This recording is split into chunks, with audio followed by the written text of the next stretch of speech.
I want to be clear about something before I start. I am not a hiker who had a bad night in the woods and came home with a story. I am not someone who heard a sound they couldn't identify and built a narrative around it. I spent 9 years as a ridge runner for the Appalachian Trail Conservancy, maintaining a 112-mile sector of trail in southwest Virginia between Damascus and Parisburg. 9 years of daily contact with that trail and everything on it and everything around it. I know that section of the AT the way a surgeon knows anatomy, not romantically, not recreationally, but professionally.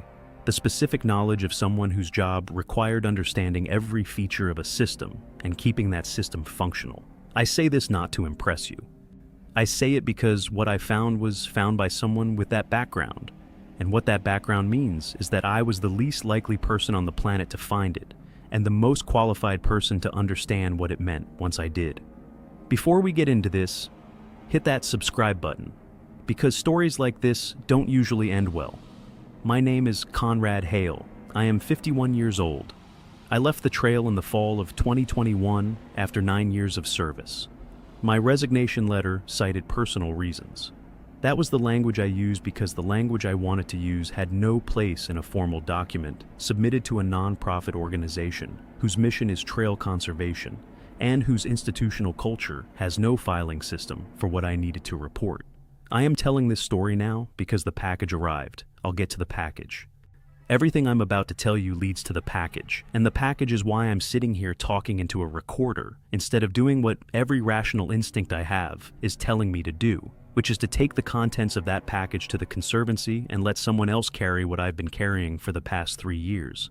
I can't do that, because taking it to the Conservancy means explaining how I got it, and explaining how I got it means telling this story. So I'm telling this story first, in order, the way it happened, starting with the registers. The register system on the Appalachian Trail is one of the most underappreciated pieces of infrastructure the trail maintains. Every shelter on the AT has one. A composition notebook in a waterproof bag, hung from a nail inside the shelter, all available to every hiker who passes through. Hikers write in them date, trail name, mileage, weather, conditions, observations, the social record of who was where and when, accumulating entry by entry, notebook by notebook, into a documentation of the trail's human traffic that goes back decades at the older shelters. Part of my job as a ridge runner was register management. When a notebook filled up, I pulled it and replaced it with a fresh one. The filled notebooks went to the Conservancy's field office in Marion, Virginia, a one-story building on the edge of town that served as the administrative hub for my sector. The notebooks were logged and boxed and stored on metal shelving in a back room that smelled of dust and old paper, and the particular institutional mustiness of a space that holds records nobody looks at anymore. And I had been pulling registers and replacing them for 9 years. In 9 years, I had personally collected somewhere in the range of 400 notebooks from the shelters in my sector. I had read every entry in every one of them, not cursorily, thoroughly. Reading the registers was part of my job. Notable entries, reports of trail damage, wildlife incidents, missing hikers, medical emergencies, had to be flagged and logged in the Conservancy's incident database. To flag the notable entries, I had to read all the entries, so I read all of them. 400 notebooks, thousands of entries. I knew what normal looked like with the particular precision of someone who had read normal 10,000 times. And normal was mileage and weather and water source conditions, and the social record of through hikers documenting their progress, and section hikers documenting their weekends, and day hikers documenting their afternoons. Normal was the mundane accumulation of human experience on a mountain trail, recorded in the handwriting of people who had carried a pen and a purpose and who had taken the time to document both. What I found was not normal, but I almost missed it because it was hiding inside normal so completely that 9 years of reading had passed before I saw it. It started with a notebook from the Chestnut Knob shelter. Chestnut Knob is one of the distinctive shelters in my sector. A converted fire warden's cabin at 5,400 feet on Chestnut Ridge. A fully enclosed stone structure with a door and windows instead of the open front design that most AT shelters use. The shelter sits on a bald, exposed to weather on all sides, the view from the summit extending for miles in every direction on clear days. It's a popular shelter, and its registers filled faster than most. 2 to 3 notebooks per season, depending on traffic. In October of my 8th year, I pulled the current notebook from Chestnut Knob during a routine maintenance pass and replaced it with a fresh one. Standard procedure. I took the filled notebook back to the field office and logged it into the storage system and set it in the box with the other notebooks collected that week, intending to read through the entries when I had time. I read it on a Tuesday evening in November, and sitting at the desk in the field office under the fluorescent light that buzzed slightly at a frequency that I had stopped noticing years earlier, the way you stop noticing the hum of a refrigerator, cup of coffee, stack of notebooks, the particular quiet of a field office at 7 in the evening when everyone else has gone home. The entries were normal until October 3rd. The October 3rd entry was written by a hiker with the trail name Sycamore, a through hiker, northbound, documenting a day that had put him at Chestnut Knob after a 17-mile push from the previous shelter. The first half of the entry was standard: mileage, weather, water source status at the spring below the shelter, a comment about the view from the bald at sunset. The second half was not standard.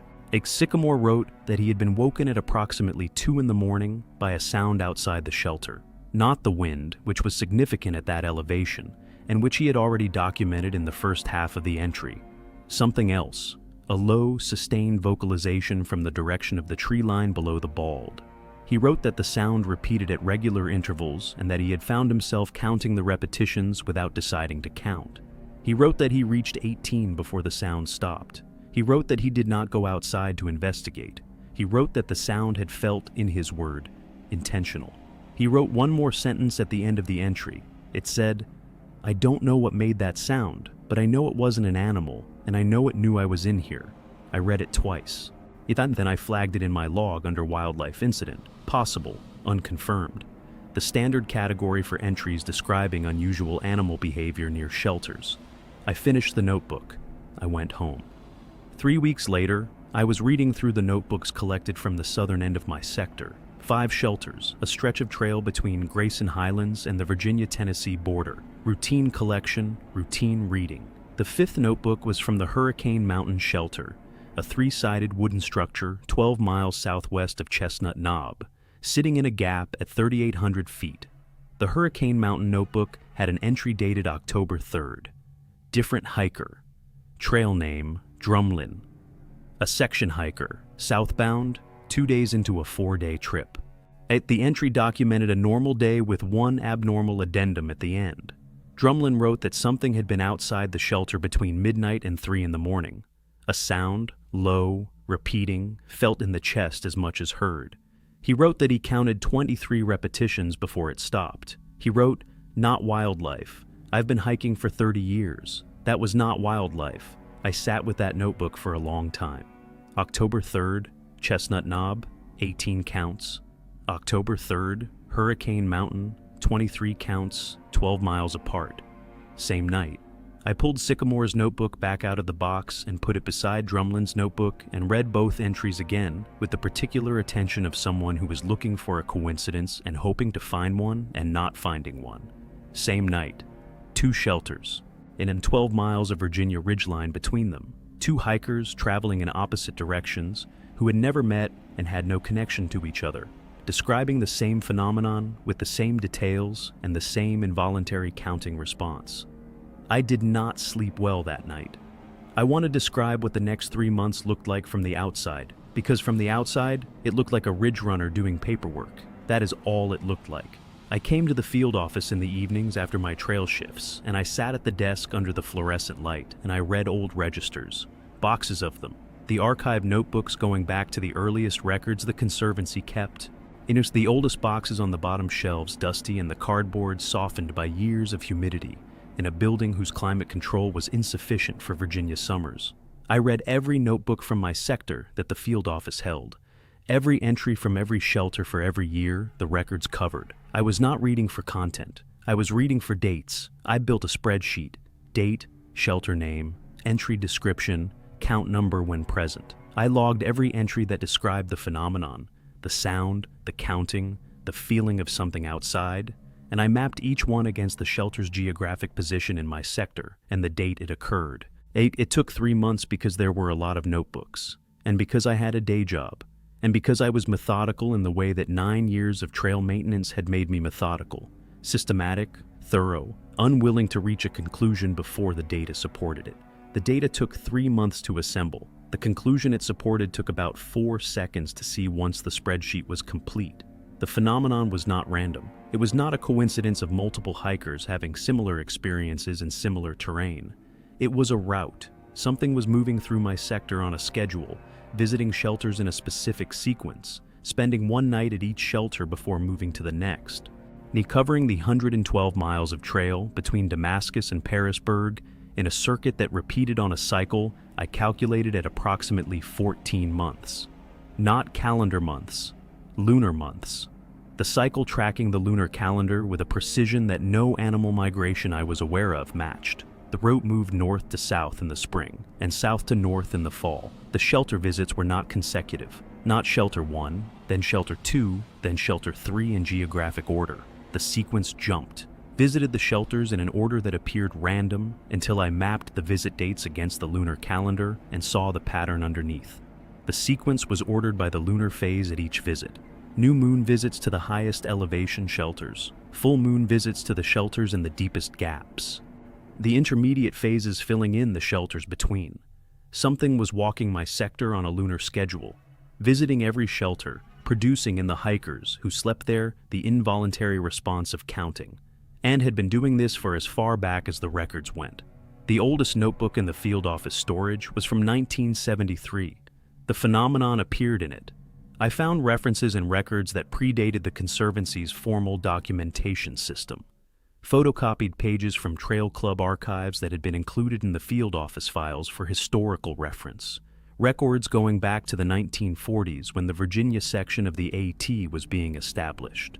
The phenomenon was there too.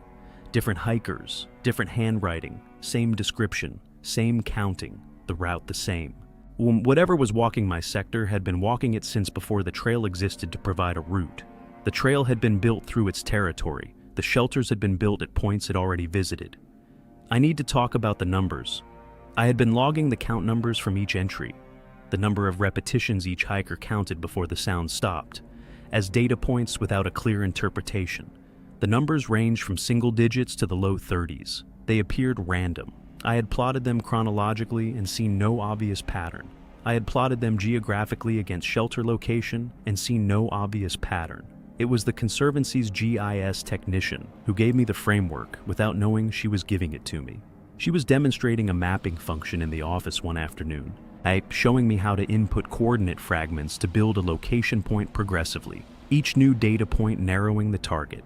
The way search and rescue teams triangulate a position from incomplete information, each piece of data reducing the possible area until the target becomes a point rather than a region. I went home that night and I looked at my spreadsheet of count numbers differently. The numbers were not a sequence in time. They were coordinate fragments in space. Each count, each number that a hiker had involuntarily produced during an encounter, was a partial GPS coordinate. The encounters, taken in the order I had established through the lunar calendar mapping, were assembling a location, each new encounter adding digits. That each new hiker providing the next fragment of a position that was being specified with increasing precision as the encounters accumulated across the years. I spent 2 weeks on the coordinate assembly, cross-referencing the numbers against the encounter sequence, building the position fragment by fragment, the way the GIS technician had shown me, watching the possible area narrow on the mapping software as each new data point was applied. The position resolved to a specific hollow in my sector, in the George Washington National Forest, approximately 4 miles off the main trail corridor, on a drainage that ran down the eastern face of a ridge I had hiked past hundreds of times without descending into. The hollow was not on any maintained trail. It was not designated for any use. It was not marked on the AT data book or the Forest Service maps as a feature of any kind. It was a depression in the terrain, a creek drainage that cut between 2 ridges and collected the runoff from the slopes above it, the kind of hollow that the Virginia mountains produce in abundance, and that the trail system ignores because they offer nothing to the hiker. No view, no campsite, no water access worth the descent. I had walked the ridge above it for 9 years. I had never gone down into it. The coordinates said that was where I needed to go. I went on a Wednesday in March of 2021, the last Wednesday of the month. I told nobody where I was going because I had no language for what I was doing that fit inside any professional category. I parked at the Forest Service road that provided the closest vehicle access to the ridge above the hollow, and I hiked in on a trail that was barely a trail, an old access route that the Forest Service had stopped maintaining sometime in the previous decade. The path still visible as a slight depression in the forest floor, but the vegetation pressing in from both sides and the blowdowns across it numerous enough to require constant detours. The morning was cold. March in the Virginia mountains held its cold through the middle of the month with a persistence that April would eventually break, and the hollow was colder than the ridge above it, the terrain's geometry collecting and holding the cold air that descended from the slopes at night, and that the hollow's depth kept from dispersing in the morning. The creek at the bottom ran clear over the dark stones of the drainage bed, the water cold enough that the edges held ice in the shadow where the slope blocked the morning sun. I want to be careful about how I describe what I found, not because I am protecting anyone's credibility. Mine is already beyond protection if you've listened to anything I've said in the last 25 minutes. I want to be careful because the description needs to be accurate, and I am still not certain that I have the vocabulary for accuracy. The hollow held a tree, a single tree, at the center of the drainage, standing in the creek bed itself, with its roots in the water and the streambed stones pressing against its base on all sides. The tree was large, not remarkably large by the standards of old-growth forest, not the kind of tree that makes hikers stop and photograph it for scale, but large in a way that was wrong for its location. The hollow was a drainage, a dynamic environment where flooding scoured the creek bed regularly and where the conditions that produce old, large trees, stability, deep soil, consistent moisture without inundation, did not exist. A tree this size should not have been able to grow in a creek bed in a drainage hollow. The conditions were wrong for it. The tree was there anyway. The bark was unlike any tree I could identify in the Virginia hardwood forest. I have been walking this forest for 9 years. I know its trees the way I know its trails. The bark of this tree had no species I could name. Not oak, not hickory, not tulip poplar. Not any of the dominant hardwoods of the Virginia mountains. The texture was wrong, too regular. The pattern of the bark, not the random organic variation of a living tree's surface, but something closer to a repeated motif, as if the bark had been pressed from a mold rather than grown. The tree had no leaves. March in Virginia meant the deciduous trees were bare, but the bare branches of this tree were wrong in a different way than the bare branches of the hardwoods on the surrounding slopes. Those branches held the particular winter architecture of trees in dormancy. The buds visible at the branch tips, the living structure of a tree that was waiting for warmth to resume its cycle. These branches held nothing, no buds, no evidence of growth preparation. Yet the wood of the branches showing the gray-black color of dead wood rather than the gray-brown of winter dormancy. The tree was alive. I knew it was alive the way you know something is alive when you are close to it. The particular quality of presence that living things have, that dead things don't. The sense of biological activity that registers below conscious perception. The tree was alive, but it was not growing. It was not in any season. It existed outside the cycle that every other organism in that hollow was part of. Around the base of the tree, in the creek bed, pressed into the silt between the streambed stones, were depressions. The same kind of depressions I would later read about in other accounts. Irregular. Without defined shape. The impressions of something that had stood here, at this tree, air at multiple points around its base, recently and repeatedly, and for a very long time. I did not touch the tree. Something that was not quite a decision kept my hands at my sides. I stood at the edge of the creek bank, maybe 10 feet from the base, and I looked at it for a long time. Long enough for the cold of the hollow to work through my jacket and my base layer and settle against my skin. Long enough for the creek sound to stop registering as sound and become simply the condition of the place. Then I left. I climbed out of the hollow and hiked back to my truck and drove to Marion and sat in the field office parking lot for 45 minutes before I went inside. I did not document the tree. I did not add it to any incident report. I did not tell anyone at the Conservancy. I finished my season. I submitted my resignation in November, citing personal reasons, and I left. I have not gone back to the hollow, but I think about the tree the way you think about something that has been watching you long before you knew it existed, and that will still be standing in that creek bed long after you are gone. The tree that the coordinates assembled from 30 years of hiker encounters were pointing to. The thing that had been sending something out along the trail to visit the shelters and collect the numbers from the hikers and build the picture, fragment by fragment, encounter by encounter, of its own location. Not because it was lost, a thing that old is not lost, because it wanted to be found. The package arrived at my home address on a Tuesday morning 6 weeks ago, a padded envelope with no return address and postmarked from a town in Southwest Virginia that I recognized, a town 12 miles from the hollow. Inside the envelope was a composition notebook, the kind I had pulled from AT shelters for 9 years, the kind that had been the medium of everything I've just told you. A new notebook, unlined, the cover plain and dark green. Inside the notebook was a single entry, written in pencil, a careful, deliberate hand. Not a handwriting I recognized from any register I had ever read. The entry had no date, no trail name, no mileage. It had one line, a number. The number was the next number in the coordinate sequence, the next fragment of the position I had spent 3 months assembling, the position I had resolved to the hollow and the tree and the depressions in the silt. I had thought the sequence was complete. I had thought the coordinates fully assembled, the position fully resolved. The hollow was specific, the tree was specific. The position required no further refinement.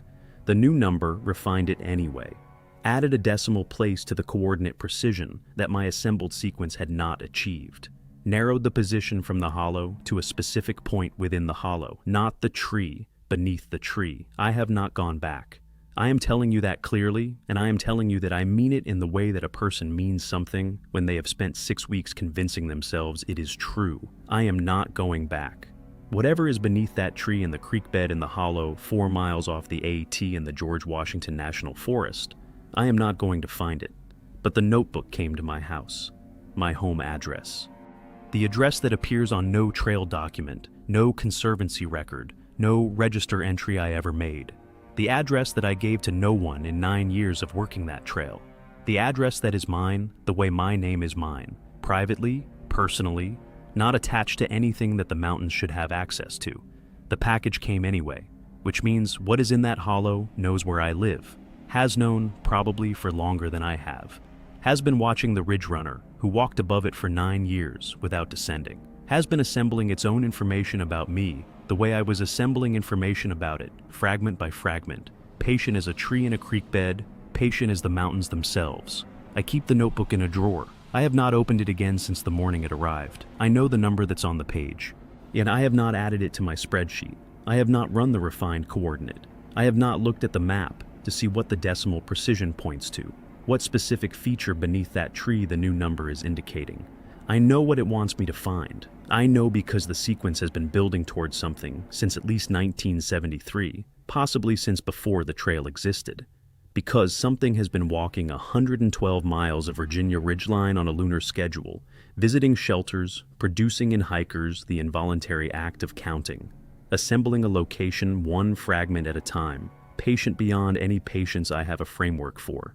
I know because a tree in a creek bed in a hollow sent a package to my house. And the only reason you send someone coordinates is because you want them to come. I am not going. And I am putting this recording in the same place as the notebook, together, in the drawer, alongside the spreadsheet and the photographs I took in the hollow, and the notes I made during those 3 months of evening research under the fluorescent light in the Marion field office. If I stop responding to people who know me, someone will find the drawer. Someone will find the recording and the notebook and the spreadsheet. Someone will run the refined coordinate. Someone will go to the hollow and look beneath the tree. I hope it isn't you. But I think it might be. I think that's the point. I think whatever is in that hollow has been pointing people toward it for a very long time, and that the pointing is patient and methodical, and that it doesn't stop when one person decides not to go.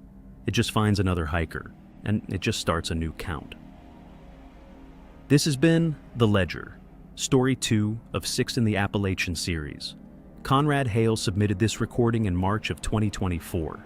He has not been heard from since. The hollow has not been identified. The coordinate sequence remains in the possession of the production team. We have not run the refined coordinate. We are not going to run the refined coordinate. Story 3 comes next. Keep your doors locked, keep your drawers closed. And if something arrives at your address that shouldn't know your address, don't open it. If you made it to the end, you're braver than most. Subscribe now, because the next story might be the one you wish you never heard. I want to start with what I do, because what I do is the reason I found it, and because understanding the work explains why what I found was impossible, and why impossible is not a word I use. I don't use that word. I have not used it in 11 years of trail crew work because the work does not permit it. Trail crew is problem-solving in difficult terrain with limited resources and a punch list that is always longer than the season that has to contain it. You do not have the luxury of impossible on a crew, and you have the luxury of difficult and the luxury of expensive, and the luxury of this will take longer than we thought, but impossible is a word that stops work, and work does not stop. I used it in November of 2021. I used it standing on a section of exposed granite bedrock in the Pemigewasset Wilderness in New Hampshire, with my measuring tools in my hands and the November cold working through my jacket and the number in my head that the measurements had produced. I stood there and I said the word out loud to nobody because there was nobody there, and because the word needed to be said, and because impossible was the only accurate description of what I was looking at. Real quick, hit subscribe. Now! Ha ha ha, just kidding. But hit the subscribe button though. Now let's get into it. My name is Owen Marsh. I am 38 years old, and I have been a trail crew leader for the Appalachian Trail Conservancy for 11 years, working the White Mountain section in New Hampshire. The section that covers the most technically demanding terrain on the entire AT. The Presidential Range, the Franconia Ridge, the Pemigewasset Wilderness, the terrain above tree line that the White Mountains produce in abundance, and that the AT crosses at elevations where the weather can kill an unprepared hiker in any month of the year, including July. I want to be clear about what trail crew work actually is before I tell you what I found, because most people's understanding of it comes from the romantic end of the spectrum, and the romantic end is not where the work lives. Trail crew is construction. When it is moving rock and earth and timber in terrain that has no road access and no machinery, and that requires everything to be carried in on human backs or flown in by helicopter when the project scale justifies the cost. It is building water bars, the diagonal rock structures that redirect trail runoff before it becomes erosion, and replacing bog bridges, the puncheon walkways that carry the trail across wet sections that would otherwise become impassable mud, and rerouting trail sections that have eroded beyond sustainable maintenance into new corridors that will hold for another generation of hikers before they need to be rebuilt. It is skilled labor. It requires reading terrain the way a doctor reads an X-ray, understanding what the slope and the drainage and the soil and the substrate are doing, and what they will do when you alter them, and how to build something that works with those forces rather than against them. I am good at it. I have been good at it for 11 years, and I expect to be good at it for another 20, and the work is sufficient. I do not need it to be more than what it is. I tell you this because the person who found what I found was not a romantic, was not a person who brought expectation or mythology or the particular openness to unusual experience that some people carry into wilderness.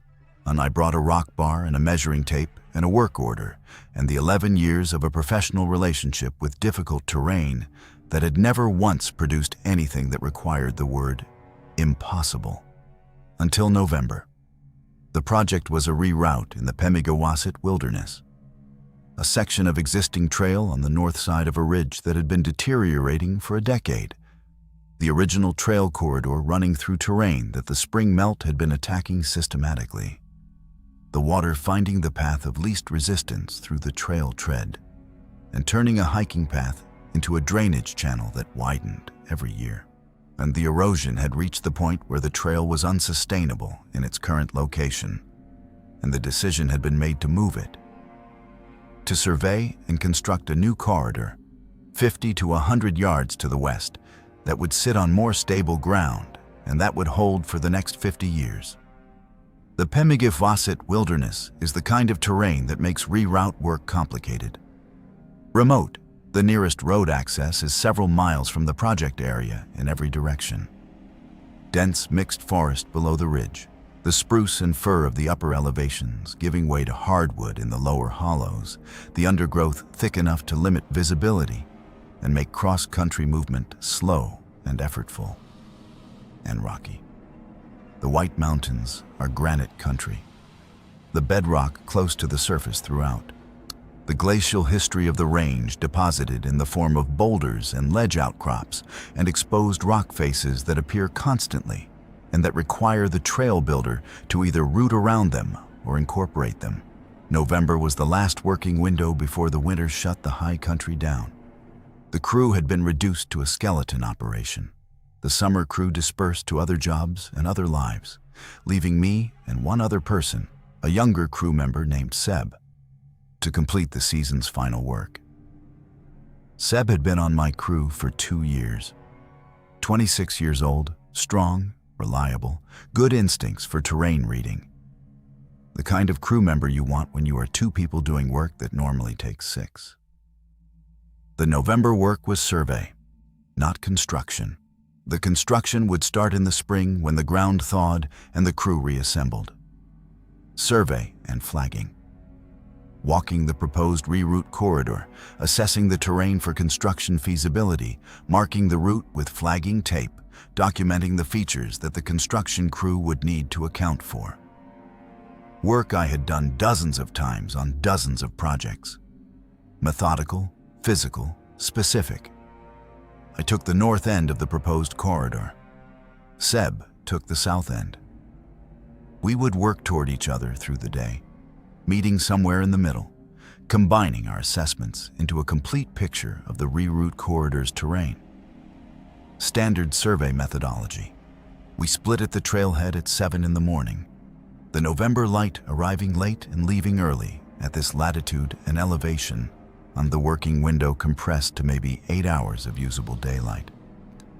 I was an hour into the survey when I found the path. I want to describe exactly what I found because the description is the foundation of everything that follows, and because the description needs to be precise. The proposed reroute corridor ran through a section of mixed forest. Mature hardwoods on the lower slope, transitioning to spruce on the upper section. The forest floor covered with the combined debris of a November that had already knocked most of the leaves from the hardwoods and that had deposited them in a layer over the rocks and roots and moss that composed the forest floor surface. Normal White Mountains forest. I had been moving through it for an hour without finding anything that deviated from the expected terrain features. Approximately a quarter mile from the existing trail, I encountered a path. I use the word path specifically and deliberately. Not a game trail, not a dry stream bed, not a vegetation gap created by blowdown or some other natural disturbance. A path, a worn corridor through the forest approximately 18 inches wide, running at a bearing slightly west of north. The ground surface within the corridor compressed and clear of the loose debris that covered the surrounding forest floor. The leaves that coated everything else had not accumulated on the path's surface. The rocks that studded the forest floor around it were absent from it, removed or displaced to the corridor's edges, where they sat in a loose border that was too consistent to be random. And the roots that crossed the forest floor in every direction had been cleared from the path's surface, the cut ends of some of them visible at the corridor's edges, where they had been severed and pushed aside. Maintained. The path had been maintained, not by any trail crew I was aware of. I knew every project in my sector, and this location was not on any project list, and had not been on any project list in the 11 years I had been working this terrain. The maintenance was not recent in the way that human trail maintenance is recent. No fresh cut ends, no newly disturbed soil, no flagging or signage or any of the markers that organized trail work leaves. The maintenance was ongoing in a different sense. The path was clear because it was used. Because whatever used it regularly enough that the debris did not accumulate. The vegetation did not encroach. The surface remained clear through the sheer frequency of passage. I followed it. The first thing I noticed after the initial discovery was the direction. The path ran straight. Not approximately straight in the way that human trails run straight when the terrain allows, genuinely straight. Maintaining its bearing with a consistency that required either survey equipment or an intimate familiarity with this terrain that exceeded anything a casual route would produce. The path went where it went regardless of what was in the way. It passed between two large boulders with a clearance of maybe 8 inches on each side, the path's line not deviating to give more clearance, the passage tight but navigable for something that knew exactly where it was going. And it crossed a wet section that a trail builder would have routed around, the path going straight through on a surface that showed the compressed, slightly glazed quality of ground that is regularly crossed and that has been packed solid by that crossing over a very long time. It did not feel like a human path. I have built and maintained human paths for 11 years. I know their geometry, their logic, their particular relationship with terrain. Human paths compromise. They respond to what is in front of them.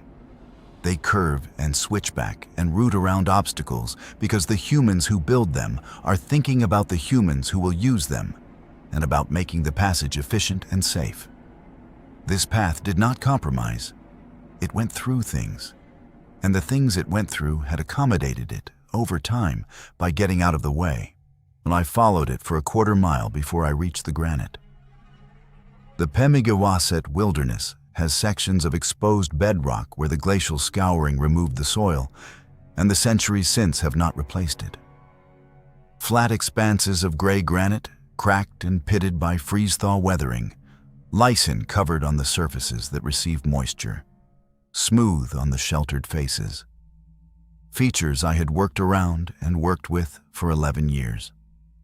Features I knew intimately in the way that a person knows the materials of their trade. The path crossed the granite.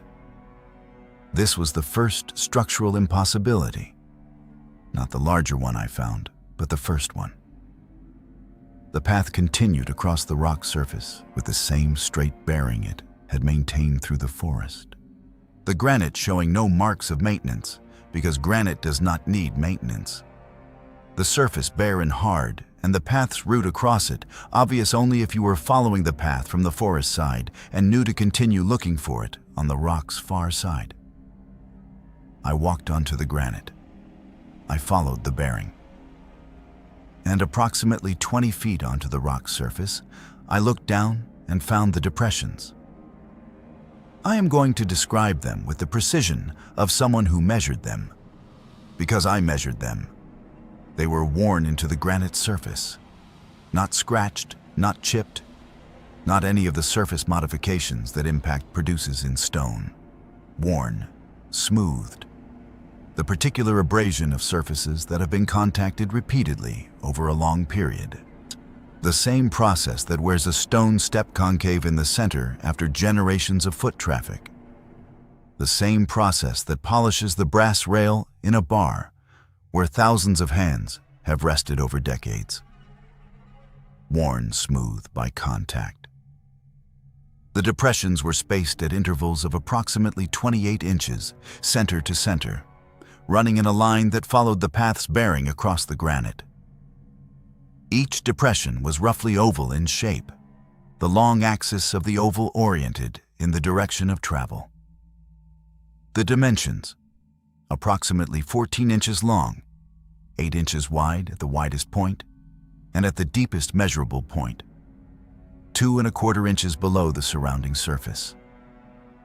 I measured each one. I have the measurements in my field notebook, which I still have, which I will always have. Which I keep in the drawer beside my bed because it is evidence, and because evidence should be kept close. There were 11 depressions on the granite section I documented. 11 worn ovals in a line across exposed bedrock in the Pemigewasset wilderness, following a bearing that matched a path that had no business existing in terrain that had been on no human project list in 11 years of my involvement with this section of trail. I photographed them. I photographed the path from multiple angles. I photographed the depressions individually with my measuring tape in frame for scale. I documented the compass bearing of the path and the GPS coordinates of the granite section and the dimensions of every depression I could reach.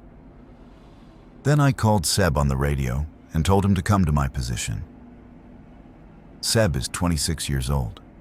He has been on trail crew for 2 years, and he is good at the work, and he approaches the work with the clear-eyed practicality that good crew members bring. He is not dramatic. He is not the kind of person who amplifies experience or who performs reaction for an audience. When he arrived at the granite section and I showed him the depressions, he crouched beside them and looked at them for a long time without saying anything. Then he put his hand in one, his palm flat against the worn surface of the depression, his fingers spread, his hand fitting inside the oval with room at the edges. He held it there for a moment. Then he took his hand out and stood up and looked at me and said, "What made these?" I said I didn't know. He looked at the path continuing through the forest on the far side of the granite, and then back at me. And he said, "How old are they?" I said I didn't know that either. I said that was what I needed to find out. He said we should leave. I said we needed to finish the documentation first. He said, "Owen, we should leave." Seb had been on my crew for 2 years, and in 2 years, he had never suggested leaving a work site before the work was done. Not in bad weather, not in difficult terrain, not in any of the conditions that the White Mountains produce that make a reasonable person consider cutting the day short. He had never said that. The fact that he was saying it now, standing on a piece of granite with his hand still warm from the depression it had been inside, registered with me as information, as data from a person whose instincts I trusted. I took the last of the measurements. I took the last of the photographs. And then I said, "Okay," and we left. I sent the photographs and the measurements to a geologist at the University of New Hampshire 2 weeks later, a colleague from a Trail University research partnership the Conservancy ran, a woman who had consulted on several of our erosion projects and whose expertise in White Mountains geology I had relied on before. I did not tell her what I thought the depressions were or how I thought they had been made. I sent her the photographs and the dimensional data, and I asked her a single question. I asked her what process would produce where of this depth and this character in granite bedrock, and what time frame that process would require given the dimensions I had documented. She came back to me in 2 weeks. Her response was 3 paragraphs. The first paragraph described the where character. She confirmed what I had assessed. The depressions were consistent with repeated contact abrasion, the same process that wears stone steps and polished brass rails. Not impact, not chemical weathering, not freeze-thaw. Contact. Something contacting the granite surface at these points repeatedly over time. The second paragraph gave me the time frame. She said that based on the depression dimensions, depth, surface area, the particular quality of the polish visible in the photographs, the wear was consistent with regular contact over a minimum period of 8,000 years. She noted that this was a conservative estimate. She said the upper bound on the estimate was not calculable from the data I had provided because the wear rate slows as the depression deepens and the contact surface area increases, which meant the deeper the depression, the harder it was to extrapolate the total time required from the rate observable at the current depth. She said 8,000 years was the floor. The ceiling was open.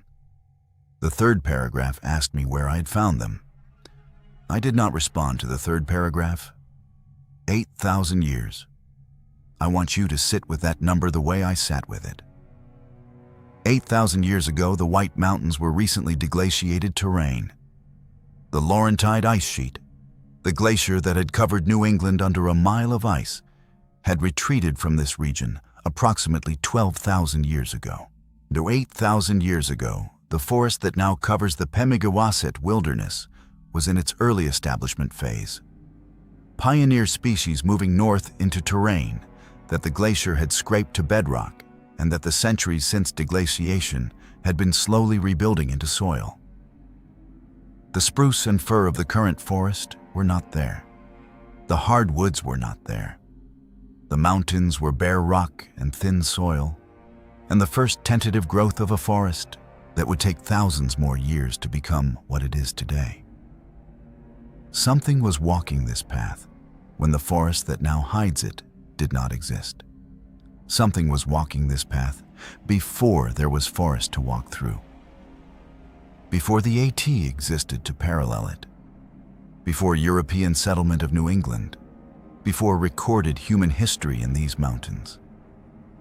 Something was walking this specific route, pressing its weight into this specific granite for 8,000 years before I crouched beside its footprints with a measuring tape in my hand. The AT has existed for 86 years. The oldest section of the original trail was blazed in 1923. The path I found predates the trail by a minimum of 7,914 years. I am an engineer. I deal in numbers.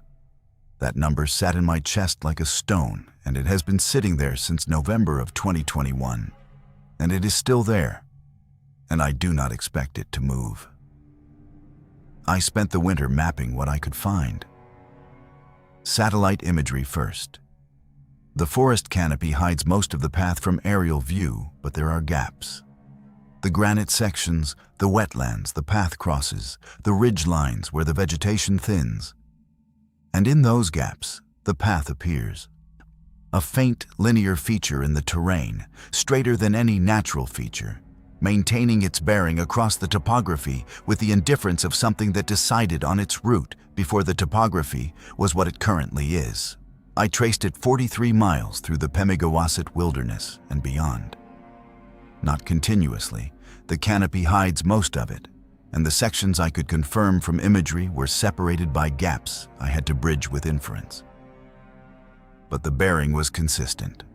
The path was going somewhere specific and coming from somewhere specific, and the 43 miles I could trace were a fragment of something larger. I cross-referenced the waypoints with everything I could find. Trail records, historical surveys, geological features. The path connected hollows, specific drainages, specific creek beds, the specific low points in the terrain where water collected and the forest was densest and the canopy was most complete. Points that had no significance on any human map. Points that I might have dismissed as arbitrary, except that I had found a forum post that winter from a trail ridge runner in Virginia named Conrad Hale that described a hollow in the George Washington National Forest containing an ancient tree in a creek bed. A tree with bark of no identifiable species, depressions in the silt around its base, coordinates assembled from register entries pointing to its location. I mapped Conrad's hollow against my path. The path's bearing extended south from New Hampshire through the AT corridor, passed through the George Washington National Forest. It passed through the section of forest where Conrad's hollow was. I found 2 more forum references that winter. A father from Philadelphia describing a hollow in Pennsylvania that his son had been drawn to. A solo hiker in Maine describing something paralleling her movement through the 100-mile wilderness for 6 miles before stopping at a drainage it wouldn't cross. The drainages, the hollows, the creek beds with their ancient trees. They were on the path. All of them. The path connected them. The 43 miles I had traced was a fragment of a circuit, a route that ran the length of the AT corridor, connecting hollow to hollow, tree to tree, in a loop that the lunar schedule Conrad had identified was the schedule of one complete circuit. something was walking a circuit through the mountains that it had been walking for 8,000 years. The AT had been built through the middle of it. The shelters had been built at points where the circuit came close to the trail corridor. The hikers who slept in those shelters were sleeping inside the circuit's perimeter on the nights the circuit passed through. They were not being targeted. They were not being hunted. They were being counted, noted, added to a record.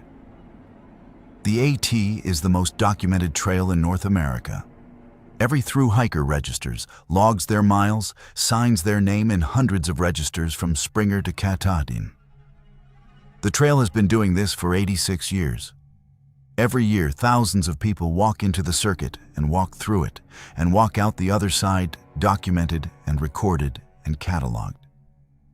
Something that has been keeping its own record for 8,000 years is now receiving thousands of new entries every hiking season. I thought about that all winter. I went back in May.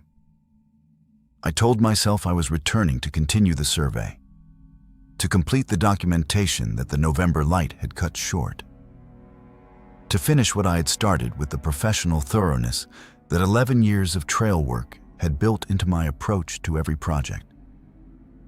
I was lying to myself, and I knew I was lying to myself, and I went anyway. Because 8,000 years of footprints in granite bedrock do not leave you alone in the winter months when you are sitting in your apartment in Plymouth trying to think about other things. Because the path had been there before the forest and before the trail and before every human structure in these mountains, and it was going to be there after all of those things were gone, and I had found it and I could not unfind it. And the finding had produced a question that the winter's research had not answered. Not what it was. I was past expecting to answer that. What it was had been walking this path for 8,000 years without being named or categorized or understood. And it was not going to be named or categorized or understood by a trail crew leader from Plymouth with a measuring tape and a field notebook. The question the winter had produced was simpler and worse. The question was whether it knew I had found the path, whether the census it had been keeping for 8,000 years had a new entry, and whether my November afternoon on that granite, measuring its footprints with my hands and my tools, had been recorded the way the hikers in the shelters were recorded. Whether I was in the ledger now. I went back in May to answer that question. I understand, in retrospect, that going back was itself the answer. That the fact of my return was the confirmation I was seeking. That something in me had been altered by the November afternoon in a way that produced the return the way the circuit produces the return, the same compulsion, the same bearing, the same indifference to what was in the way. I was on the granite section at 9 in the morning on a Tuesday in May. The forest in its early spring state, the hardwoods just leafing out, nor the canopy thin enough to let the morning light through in a way that the full summer forest wouldn't allow. The depressions exactly as I had left them, the measurements unchanged, the worn granite smooth under my fingers when I touched the nearest one. The path continuing through the forest on both sides of the granite, clear and straight and maintained by the frequency of its own use.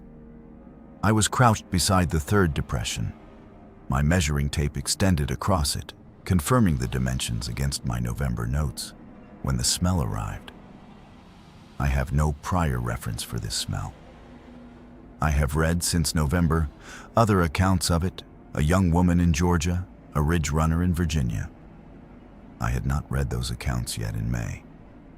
I encountered it without preparation and without context, and I will describe it as I experienced it, which was as a material fact rather than an atmospheric impression.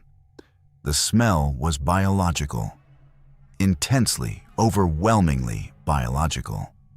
Not the biological smell of the forest, which is a composite of dozens of organic processes operating at a scale and a pace that produces the general earthy green scent of living terrain. This was a single biological process operating at a scale and a pace that had no analog in anything I had encountered in 11 years of working in this forest. The smell of something alive in a way that the living things around me were not alive. More concentrated, more present, more insistent, as if life itself had a maximum setting and whatever was producing this smell was running at it. I stood up. I stood up from the depression and I turned and I looked down the path in the direction the path ran north. Something was on the path. I am going to say that sentence again because I need it to be understood that I am using the word something deliberately and not as evasion. I am not protecting you from a description. I am telling you that my description failed. That I looked at what was on the path and my eyes performed their function. They received light. They transmitted information to my brain. And my brain failed to assemble that information into a form I could hold. Not because what I saw was impossible to see, because what I saw was impossible to process. The visual information arrived and my brain sorted it, and the sorting produced nothing that matched any category my 11 years of working in this terrain had built. What I could determine, I will tell you. Size. Large. Larger than any animal that belongs in the White Mountains.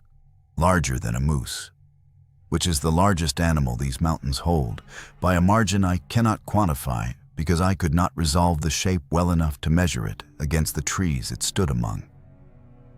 Large in a way that was felt as much as seen. The particular quality of significant mass in a space, the way a very large thing changes the air pressure around it, the way it displaces the environment simply by occupying it. It was on the path. Standing on the granite, its weight on the worn depressions, the particular stillness of something that had arrived at a specific point and stopped because this was the point it had been traveling to. It was facing me. I know it was facing me not because I could resolve a face or eyes or any of the features that indicate orientation. I know it because of the attention. The particular quality of focused regard that has a direction and a target, and that you feel as a pressure when you are the target. It was facing me, and it was regarding me, and the regard had the quality of the census entry being made, of a new notation in a record that had been kept for 8,000 years. Of my name, not my trail name, not any name I had given to this mountain or to this path, being added to a ledger that contained every human being who had ever entered this circuit since before recorded history. I was being counted. We stood like that for 45 seconds. I measured it on my watch after. 45 seconds of standing 20 feet apart on an ancient path in the Pemigewasset wilderness with the May forest around us and the smell so thick, my vision was beginning to blur at the edges and the sound of my own heartbeat louder than the birds and the breeze. Then it moved. Not back the way it had come. Not away from me, past me, off the path to my left, into the forest, moving parallel to the path's bearing, and then back to it further on, passing my position the way something passes a point on a route. It knows completely, and that it will not deviate from regardless of what is standing on it. It passed within 20 feet of me. I know the distance because I was standing on the path and the tree line was 20 feet to my left, and it moved through the trees at the tree line, 20 feet, close enough that I felt the air move, not wind. The specific displacement of air that a moving mass produces, the pressure wave that precedes and follows something large in motion. Close enough that I felt the ground vibrate through the soles of my boots with each step. A low, deep tremor. The vibration of significant weight in motion transmitted through granite bedrock. Felt in the feet, felt in the ankles, felt in the knees and moving upward with each step until it was in my chest and my jaw and my back teeth. The green smell peaked at the moment of closest passage and then began to fade as it moved away through the forest, The fading gradual, the concentration reducing over the course of minutes. The forest smell reasserting itself by degrees until the normal May morning was the only smell, and the path was empty in both directions and the vibration in the granite had stopped. I stood on the path for a long time. I do not know how long. My watch says I was at the granite section for 2 hours and 40 minutes total. But the 45 seconds of the encounter and the passage accounts for perhaps 4 minutes of that, and the remainder is a gap in my conscious accounting of the morning that I cannot fill. I packed my equipment. I hiked out. I drove back to Plymouth. I filed the reroute survey report with the Conservancy that week. The report contained no mention of the path. The reroute was approved, and the construction began the following spring, and the new trail corridor was built 50 yards west of the old one. And the path ran through the construction zone, and the crew worked around it without knowing it was there, as I had not told them it was there. The new trail crosses the path at one point. Every hiker who walks that section of the reroute crosses the path twice without knowing it. Each crossing logged in a census that has been running since before the forest existed to witness it. I am going to tell you what I believe the path is, not what it is. I don't have the framework for what it is, and I have accepted that I never will. What I believe it is. I believe it is a return route, not a trail made for going somewhere, a trail made for coming back. Something that has been walking the same circuit for 8,000 years, returning to the same points on the same schedule. Not because it needs to travel between those points, but because the return itself is the purpose. The circuit is not navigation. The circuit is the thing. The walking is the thing. The return is the meaning. And the census is part of the return. Every human being counted is another entry in a record of what has moved through this circuit since the circuit began. The AT sends thousands of new entries into that record every year. The shelters sit at the circuit's waypoints and fill with hikers on the nights the circuit passes through, and the hikers count in their sleep and write in the registers and log their miles and add themselves to a ledger that was already ancient before the first human being set foot in these mountains. Something is returning, has been returning for 8,000 years. Returns to the hollows and the trees and the creek beds that the path connects. Returns on a lunar schedule with the patience of something for which patience is not a quality, but a condition. Returns to a circuit that the AT was built through without knowing whose territory it was crossing, or whose path it was paralleling, or whose census it was inadvertently contributing to. I crossed its path on a Tuesday in May. It noted my presence. It added me to the record. It passed within 20 feet of me and continued on its route, because its route does not stop for the things it counts. The census note is made, and the circuit continues, and the path goes on, and the worn granite holds the weight of 8,000 years of return in its smooth depressions, and will hold it for 8,000 more. I am in the ledger now. So are you. Everyone who has ever walked the Appalachian Trail is in the ledger.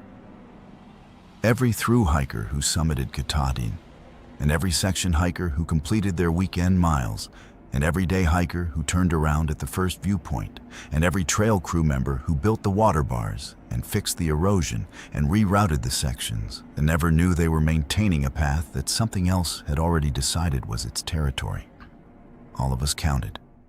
All of us noted. I've got all of us in a record that stretches back to a time when the forest was young and the mountains were bare, and something was already walking its circuit through terrain that would not become the Appalachian Mountains for another 1,000 years. The path is still there. The granite is still worn. The depressions are still smooth, and something is still walking, returning, as it has always returned, as it always will. This has been the old path. Owen Marsh submitted this recording in January of 2025. The reroute section he described is currently open to hikers. The path crosses the new trail at mile marker 4.3 of the reroute corridor. You have probably already walked across it. You have probably already been counted. The circuit tightens. The return continues. I have been trying to write this down for 4 years. Not because I couldn't find the words. I'm not a writer. I'm not someone who struggles with expression or who needs the right language before he can communicate something. I'm a project manager from outside Philadelphia who coaches youth soccer on weekends and who makes a decent lasagna and who takes his son hiking every summer because it is the one thing we do that belongs entirely to us. No phones, no obligations. Just the trail and the miles and the particular conversation that happens between a father and a son when there is nothing else to do but walk and talk and be in the same place at the same time. I have been trying to write this down because what happened to Danny on the trail 4 years ago is the kind of thing that needs to be said out loud before it can be understood.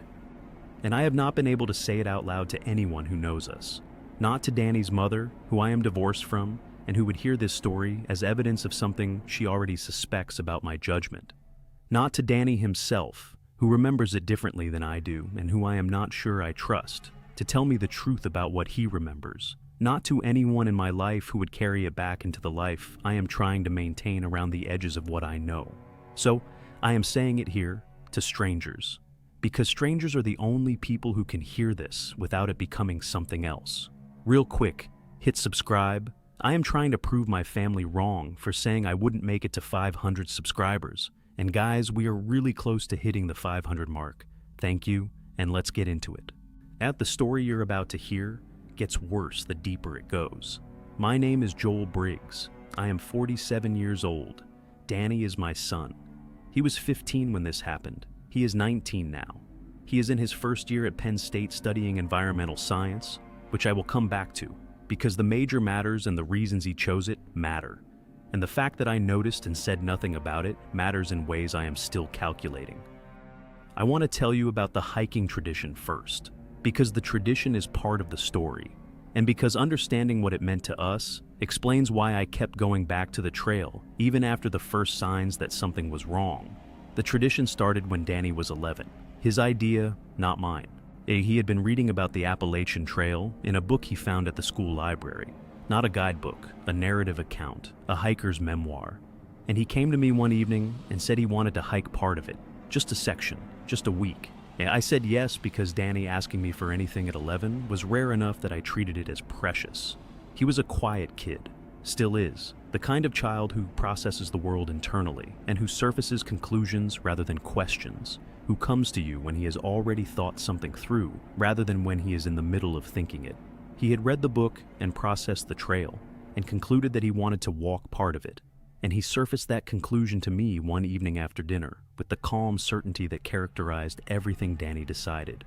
We started in Pennsylvania, the section between the Delaware Water Gap and Port Clinton, about 70 miles of trail through the ridge and valley terrain that Pennsylvania produces, long straight ridges running northeast to southwest, the trail following the ridgelines through dense hardwood forest. The rocks underfoot the particular sharp-edged Pennsylvania schist that gives the state its reputation among thru hikers as the trail's most ankle-hostile terrain. Not beautiful the way Virginia is beautiful, or dramatic the way New Hampshire is dramatic. Pennsylvania is relentless. It grinds. It demands attention because the footing is never easy and the terrain is never flat, and the forest is dense enough that the views are rare and earned. Danny loved it. Yet not in the exclamatory way that children love things, not with enthusiasm or performance, with the quiet, deep engagement that Danny brought to everything he actually cared about. He moved well on the trail, better than I expected for a kid whose primary physical activities were reading and building things in the garage. He had a natural efficiency of movement, an instinct for where to place his feet on the rocky tread, a pace that was sustainable, and that he maintained without complaint through days that would have broken a less focused kid. We did it 4 years in a row, same section, different segments each year, working our way through the Pennsylvania miles in annual installments, 5 days each summer, the same rhythm, up at 6, hiking by 7, camp by 4, dinner by 6, sleep by 9. It's the rhythm that the trail imposes and that the body accepts after the first day of resistance. The conversation that the trail produces between a father and a teenager, which is different from the conversation they have anywhere else. Something about the shared physical effort and the shared direction loosens the particular guardedness that adolescence builds around the interior life. Danny talked to me on the trail in ways he didn't talk to me anywhere else. About school and his friends and the things he was reading and the thoughts he was having about the world. The conversation of a kid who had decided that the trail was a safe place to be known. 4 years, 4 trips, 20 days on the trail together. Those 20 days are the best 20 days of my life as a father. And the worst 4 of them are what I'm here to tell you about. The 4th trip was July of 2020. Danny was 15. We went back to Pennsylvania, the section north of Port Clinton, the stretch that crosses Blue Mountain and runs through the Appalachian state game lands before dropping into the Swatara Gap. Dense July forest, the canopy full and heavy with summer growth, the undergrowth thick with fern and mountain laurel, the trail surface hidden under a summer's worth of fallen leaves that made the already treacherous Pennsylvania rocks harder to identify before you stepped on them. Hot. The particular humid heat of a Pennsylvania summer in a forest that holds moisture and blocks wind and converts the already heavy July air into something you wear rather than breathe. We started at the Swatara Gap trailhead on a Monday morning. 5 days, 4 nights, approximately 40 miles. As the plan we always made and always adjusted based on how the miles actually went, which was always slower than the plan because the miles always went slower in Pennsylvania than anywhere else on the trail. The first day was normal, perfect even. The miles going well, the heat manageable in the forest shade, Danny in good form, the conversation easy and rambling the way first day conversation always was, the release of the week beginning and the life outside the trail receding. We made camp at a designated site beside a stream at the end of 14 miles, and cooked dinner and sat on a log beside the fire and talked until the stars came out above the gap in the canopy over the stream and then went to sleep. I want to be precise about when I first noticed something was different. Not when I first knew something was wrong. Knowing came later, gradually, the way you come to know things that your mind has been resisting. I want to be precise about when I first noticed, because the noticing was subtle and because the subtlety was part of it. Whatever was happening began quietly enough that a less attentive father might have missed it entirely. Day 2. About 2 hours into the morning's hike, we were on a long ridgeline section, the trail running straight and flat along the top of Blue Mountain, the forest on both sides equally dense, the valley visible in fragments through the trees to the right on the south side, and the steeper drop into the next drainage visible through the trees to the left on the north side. Good hiking, easy miles after the previous day's climbing. Danny was walking slightly ahead of me. His normal position on the trail, he set the pace and I followed. A reversal of the father-leads dynamic that had governed our first 2 trips before he developed the trail competence that earned him the front position. I was watching his back, the familiar sight of my son's pack moving through the forest, and I noticed that his head had turned, not a quick glance, a sustained turn. His head oriented to the left, toward the north side of the ridge, toward the downhill slope that dropped into the drainage. He was looking into the forest on that side, the way you look at something you are tracking. Not searching, not alerting, but following. The attention of someone watching something move. I looked where he was looking. The forest on the north side of the ridge was the same forest it always was on the Pennsylvania AT in July. Dense. Green. The understory thick enough to limit visibility to maybe 30 feet before the vegetation closed in, and the interior of the forest became a wall of layered green. I saw nothing. No movement, no shape, no animal, nothing that explained the quality of Danny's attention. I watched him watch the forest for maybe 2 minutes. Then he turned back to the trail and kept walking as if nothing had happened. I said, "Hey, what are you looking at?" He said, "Nothing. Just the trees." His voice was normal. His tone was normal. The answer of a kid who was looking at trees and didn't think it required explanation. I let it go, filed it under 15-year-old behavior, and kept walking. He did it 4 more times before lunch, each time on the left side of the trail, each time the same quality of attention. sustained, calm, interested. Well, not the alert attention of someone who heard something, the recognition attention of someone who sees something familiar. At lunch, sitting on a rock outcropping where the trail briefly broke through the canopy and offered a view south across the valley, I asked him again, more directly this time. I said, "You keep looking into the forest on the left side. What are you seeing over there?" He thought about it for a moment, not the thinking pause of someone deciding what to say, the thinking pause of someone trying to find accurate language for something they have not yet needed language for. He said, "I'm not sure yet." I asked what that meant. He said he didn't know exactly. He said it felt like something was walking parallel to the trail on the north side of the ridge. He said he couldn't see it, but he could tell it was there. I asked if it was an animal. He looked at the valley for a moment. Then he looked at me and said, "I don't think so." That was the end of the conversation. Danny didn't elaborate and I didn't push. The trail father and teenager dynamic had its own etiquette, its own rules about when to press and when to leave space. And the look on Danny's face said this was a leave space moment. I gave him the space and we kept hiking, and the afternoon passed without incident, and we reached the campsite by 4 o'clock and set up and cooked and sat by the small fire in the ring at the site and talked about the miles and the heat and what the next day's terrain looked like. Danny went to sleep at 9. I stayed up by the fire until 10, the way I always did on these trips. The father's quiet hour after the kid is down, the fire burning low, and the forest dark on all sides of the designated campsite, the stream audible nearby.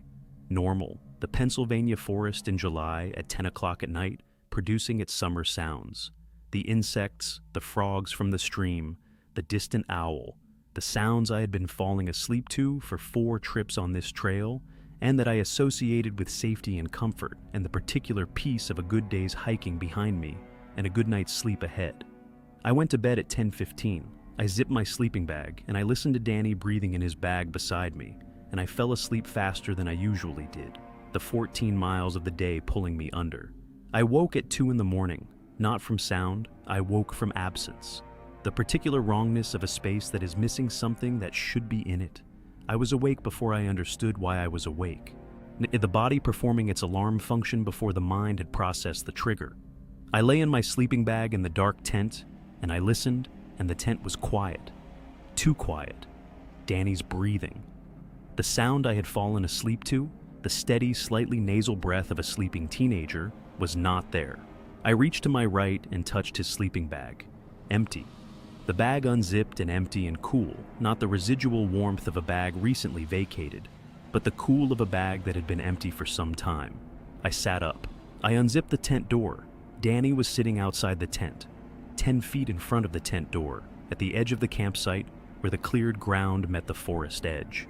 Sitting cross-legged in the dirt in his camp shorts and his base layer shirt with no shoes on, his feet bare on the ground, his hands resting on his knees, and his back straight, facing the forest on the north side of the campsite, the posture of someone sitting in meditation, the deliberate, settled posture of someone who had chosen this position intentionally and who was comfortable in it, and who had been in it for a while. I said his name. Quietly first, the instinctive volume of a parent who doesn't want to startle their child. Danny, no response, no movement, no indication that he had heard me. Louder, Danny, still nothing. The forest beyond him dark and dense, the tree line maybe 20 feet past where he was sitting, the July undergrowth thick and black in the darkness, the stream audible to the right. I got out of the tent. I walked to him. I put my hand on his shoulder, the particular grip of a parent making physical contact to establish presence. Oh, to say I am here, and you need to respond to me. He turned, slowly, not with the startle of someone pulled from sleep or trance. Slowly, the way you turn when you are finishing a thought, and the interruption is acceptable, but you want to complete the thought first.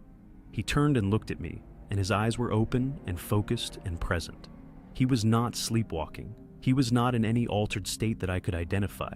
He was sitting in the dirt at 2 in the morning, looking at the forest, and he had known I was behind him, and he had decided to finish whatever he was doing before he acknowledged me. I asked him what he was doing out here. He said he was listening. I asked to what. He looked at me for a moment, with an expression I had not seen on my son's face before. Patient. The patience of someone who has information that they are deciding how much of to share. Then he said it. It was telling me about the path. I asked what was telling him about what path. He looked back at the forest for a moment, and then back at me, and said he was tired and he was going back to sleep. He stood up, brushed the dirt from his shorts, walked past me into the tent, got into his sleeping bag, and was asleep within minutes. The even, steady breath of genuine sleep returning to the tent almost immediately. I sat outside the tent for an hour, facing the forest, looking at the tree line where Danny had been looking. The July darkness held the forest, and the forest held whatever it held, and I could see nothing and hear nothing beyond the normal sounds of the night and the stream and the insects. But the air had a smell. I am going to describe this smell carefully because it is important, and because I had no reference for it that night, and because I have since found references for it that I wish I hadn't. It was green, concentrated, pressurized, overwhelming. The smell of living vegetation taken past the point where it is a pleasant forest smell, and into something that felt biological in a different way, something that felt like a presence rather than an environment, like something breathing out rather than something growing. I pulled my shirt over my nose. The smell had weight. After about 20 minutes, it faded. The forest smelled like a Pennsylvania July forest again, hot and damp and organic in the normal way. I went back into the tent. I lay in my sleeping bag and I listened to Danny breathe, and I did not sleep again until dawn. Oh, Danny was different the next day. Not disturbed, not quieter than usual, not withdrawn, not showing any of the signs that a parent reads as distress. Different in the opposite direction, settled. The particular settled quality of someone who has received information that has reorganized something in them. The calm of resolution rather than the calm of emptiness. He hiked well, he talked normally. He ate his lunch and joked about the rocks, and asked me questions about the trail ahead, with the engaged curiosity that had always characterized his best days on the AT. But he stopped. Not rest stops. Not the stops we always built into the days hiking for water and food and the appreciation of a view. He stopped at specific points on the trail, points that corresponded to nothing I could identify as significant, and he stood for a count of 30 seconds and then continued. Not looking at anything in particular, not checking a map or consulting a compass.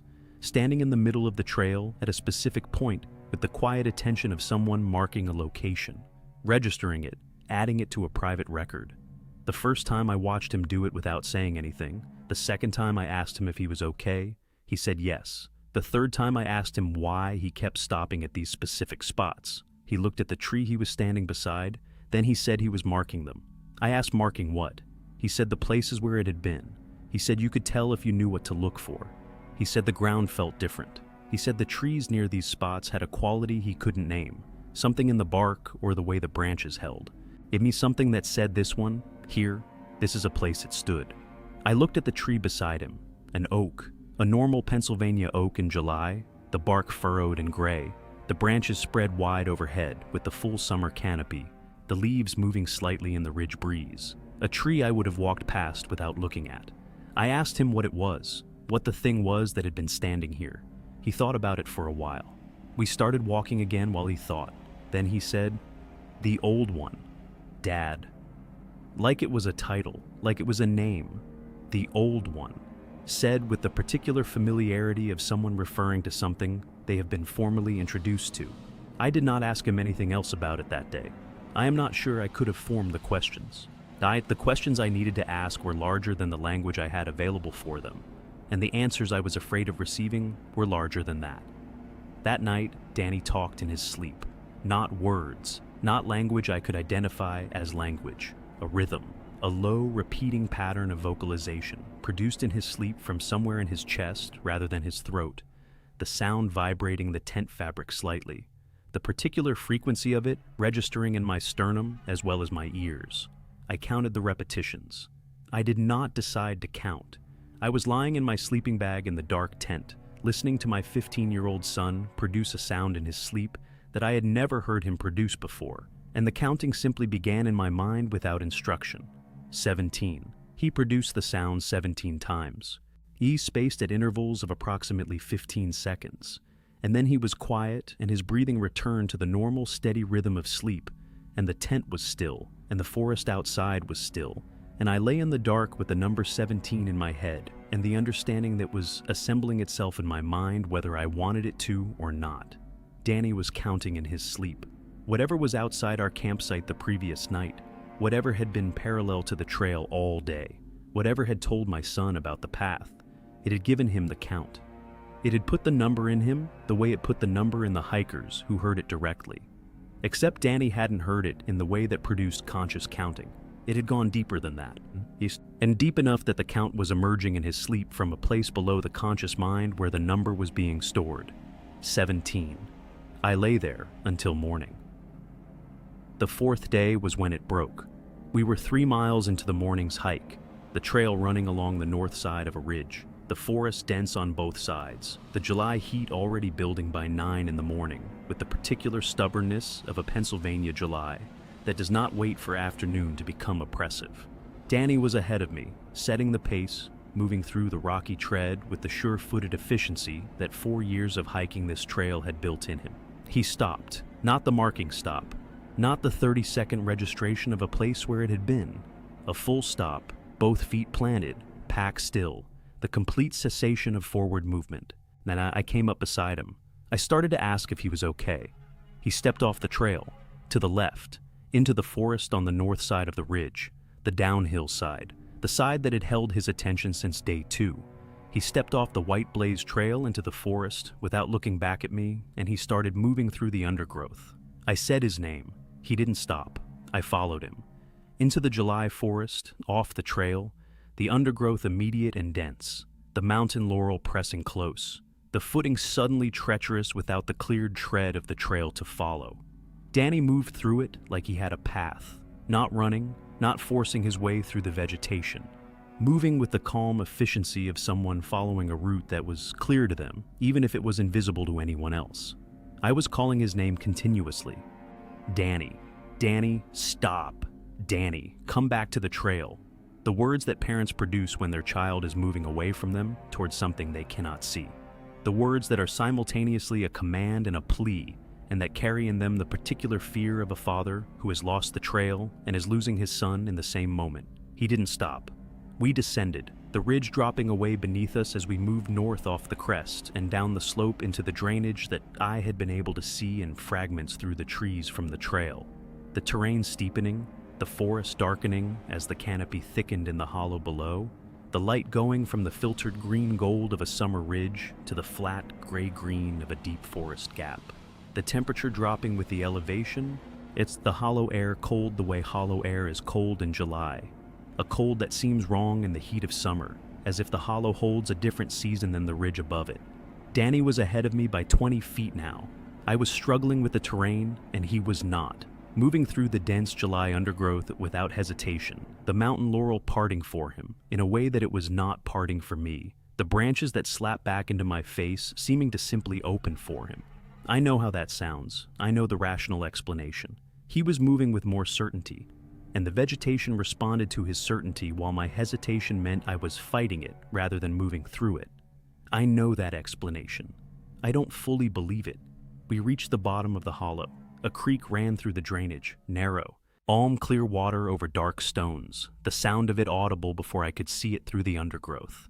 Danny stopped at the creek bank. I caught up to him. I grabbed his arm.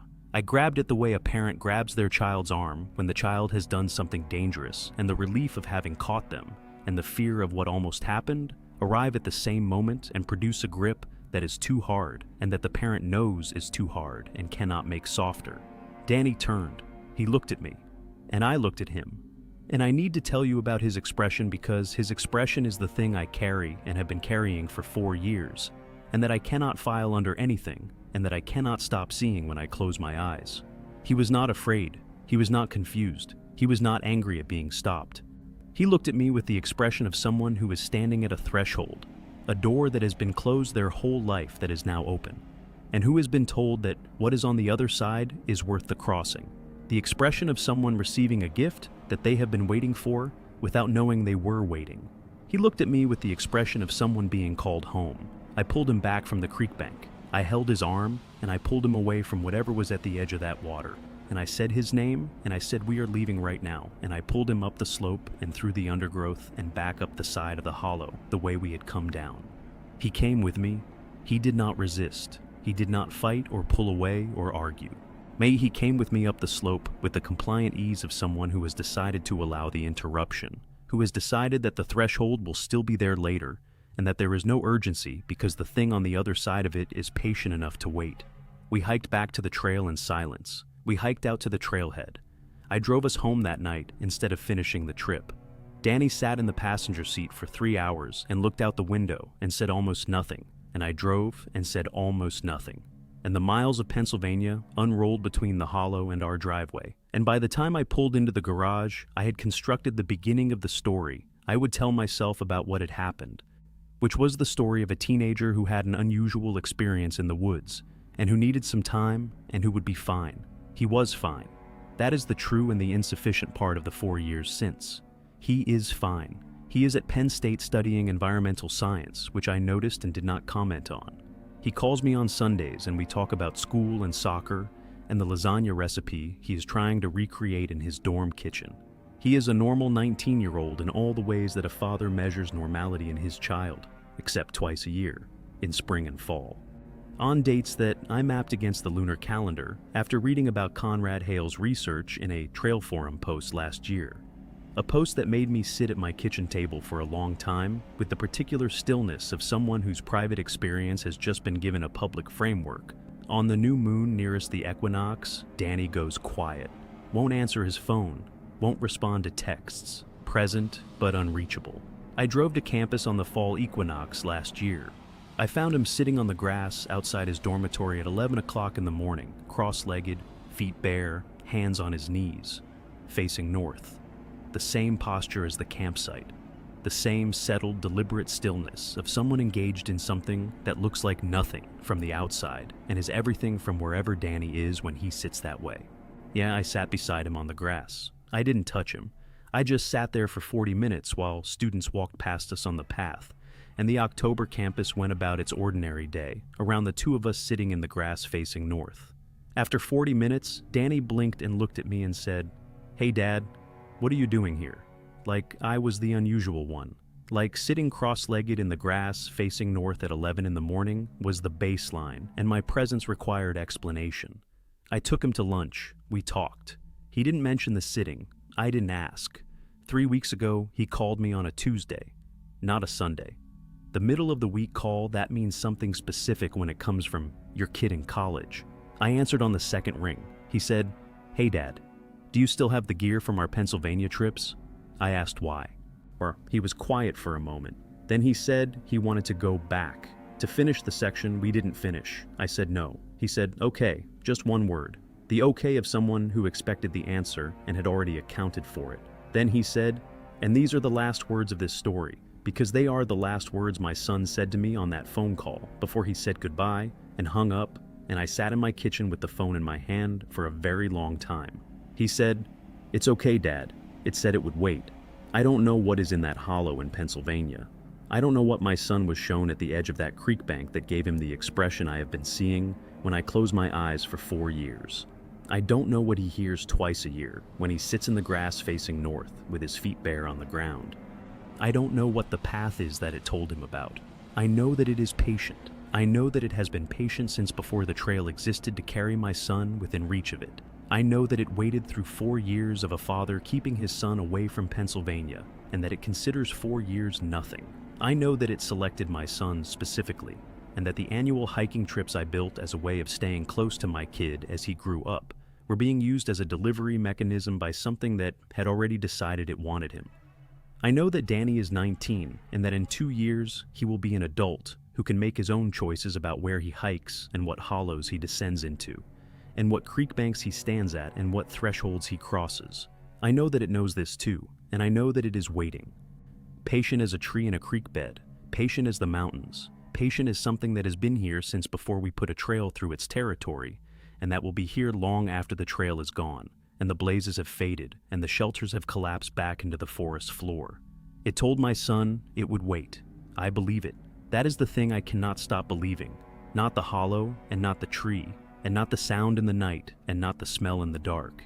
The believing is the weight I carry. The absolute certainty that whatever answered my son in the Pennsylvania forest on a July night 4 years ago is still out there, still on its route, still visiting its shelters, still collecting its numbers, still standing at that creek bank in that hollow, waiting for a 19-year-old boy who knows the path, and who is almost old enough to take it. Joel Briggs submitted this recording in November of 2024. Danny Briggs is currently enrolled at Penn State University. He has not returned to Pennsylvania. Not yet. If you have children who hike this trail, if they go quiet at the new moon, if they stop at specific points on the trail and stand without explanation, if they come to you one night calm and settled in a way that 15-year-olds are not calm, listen to them, and then get them off the trail. The path goes deeper.